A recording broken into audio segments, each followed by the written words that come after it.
Hey y'all, this is Gabby with Glopez Creations coming in with another video. Today I am making a onesie. How cute is that?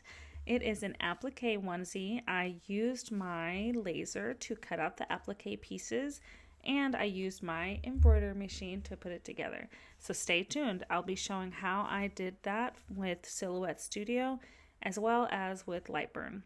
So if you haven't yet, please make sure you like, subscribe, and comment below what you think I should do next. Thanks for watching. All right, first things first is I imported the file, the embroidery file into my Silhouette Studio. I have Silhouette Studio Business Edition, so it allows me to do that. And I just pulled out what I thought was going to work for my print. So I actually initially did the 5-inch, but later I have to actually lower it to the 4-inch. Save it as an SVG, and then I brought it over into Lightburn. I was working on some other projects, so I just used the same screen. And then I just zoom in and get ready to cut this out of my fabric. And I didn't know this initially, but whenever it lasered out, it went over it twice. So I think next time I would definitely add a millimeter offset to kind of avoid that, but also because I want to make sure there's enough for it to catch whenever it goes through the embroidery process. Now here I am adding my own version that I found on, I think, AliExpress of the Heat and Bond Light, and I'm pressing it on my HTV Ront auto press, and then here I am just going to go ahead and press it for a few seconds. Sorry for the camera craziness there. You can see it's extra sticky. It works for the project that I needed. It was pretty cheap, but I definitely think I would go with the Heat and Bond Light next time. This kind of started to stick to itself if I wasn't careful.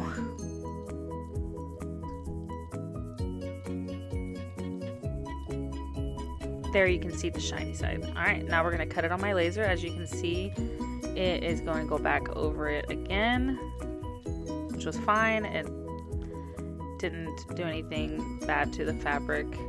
Again, fast and low power.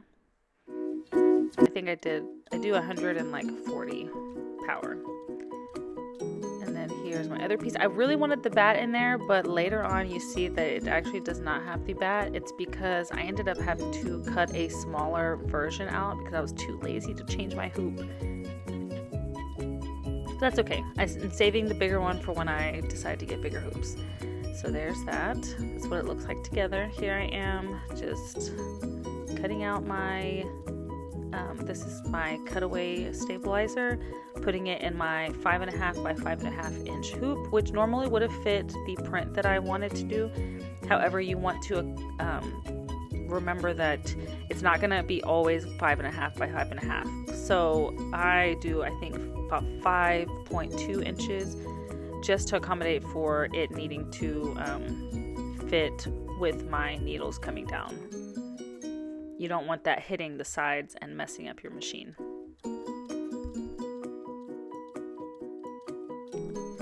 So I'm just putting it on my onesie, pulling it tight and neat. And because this is a onesie, I go ahead and put it in through the bottom of the onesie. So I'm going to want to turn my design to make sure that it's not going to be upside down. After saving it to my machine and orienting it the correct way, I go ahead and choose the colors I'd like. I did forget initially what the colors were, so you'll see me stepping back and grabbing the paper to tell me what I need to do. So for the first few steps, I just did it in white. This is just my tack down stitches for the ghost, the hand, and the one. And that way I know when to put my applique pieces on there. It gives you many steps so that you can tack it down, cut it out, and then it completes the tack down. So I go ahead and pick my colors. And then the next step is where I go ahead and confirm it and add it to my hoop to make sure that it's going to fit. And unfortunately, this is where I discovered that my design was a little too small. Or not my design, my hoop was a little too small, my design was a little too big. So at this point I've already changed to the smaller design, and I've already recut on my laser the smaller design. So you'll see me here now checking it with my hoop, and it works. Now I made a mistake, and initially it was set up where the needle 8 was in the center. I changed it to needle 1 so that I could check my my shape here, and unfortunately it had moved it to over here. So this is not the initial placement. So I ended up having to unstitch this and trying again, and looking at the screen, I could see that, oh, I moved my design out of the way.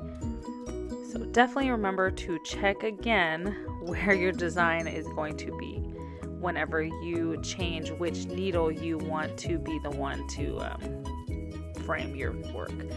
So here you'll see I'm doing the first one. This is just a tack down of where you want to put your design. There's the hand piece.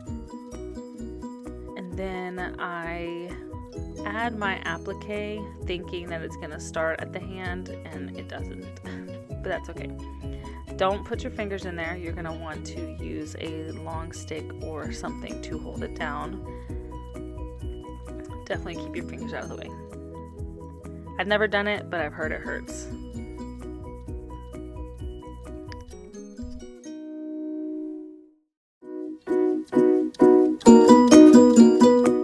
So here it's tacking it down, and then it's going to go back over it. See how it didn't catch a lot of the fabric? So next time I would make it about 1 millimeter or so bigger, so that to make sure that it does catch. And here it's going to do the number 1, and I just go ahead and run both because obviously it's not going to catch it, so I'm not going to waste putting it on there. And then I go ahead and do the satin stitch for the first part of my ghost, and just have fun watching. After this it's going to do the number 1, and then it will do the last hand.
going to be to pop the hoop, the most fun part, and then I'm going to trim some of the threads on the back, and I'm going to add the tender touch to the back of the onesie so that that part doesn't end up scratchy against baby's skin.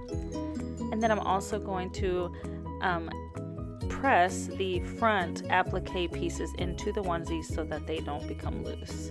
So even if at some point the satin stitches came undone, the applique pieces would be still adhered to the onesie so that nothing happens to it in the long run. So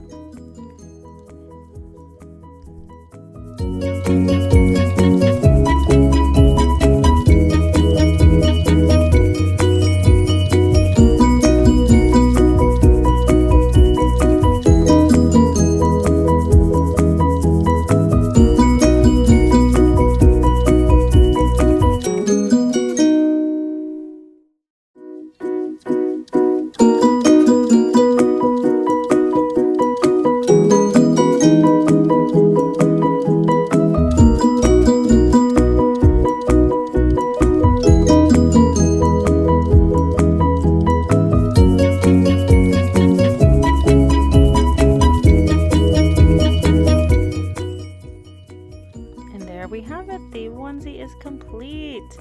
I hope this helped show how I use my laser with my applique pieces. The next applique video is going to be from scratch, so stay tuned. Thanks for watching. Please like, subscribe, and continue to follow for more.